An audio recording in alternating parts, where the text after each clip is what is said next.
De l'ancienne scierie de la Haute-Creuse, située à Vexincourt, au bout de la vallée de la Plaine, à la frontière alsacienne, ne subsiste que le chariot du Haut-Fer.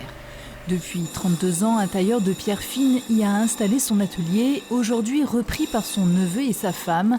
Un site insolite, connu des locaux et découvert par les touristes l'été.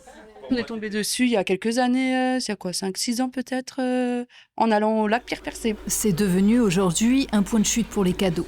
Une entreprise familiale et artisanale qui a séduit le bien nommé Jean-Baptiste Depierre. Il exerce le métier de lapidaire, une activité pratiquement disparue en France.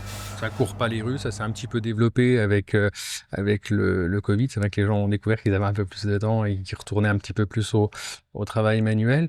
Mais c'est vrai qu'on a quelques écoles de formation, mais bon, comme je vous l'expliquais, tailler sa pierre soi-même, ça revient malheureusement plus cher en France que de l'acheter toute faite dans des pays comme Madagascar.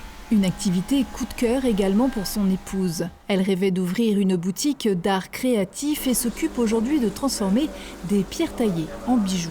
En fait, on en apprend tous les jours. On n'a jamais fini de découvrir des pierres, même chaque pierre est différente, donc on se lâche jamais. C'est génial.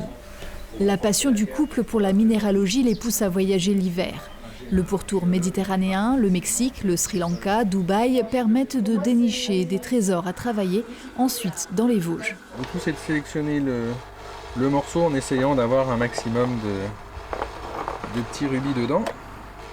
Une fois coupées, polies, les pierres offrent alors tout leur éclat.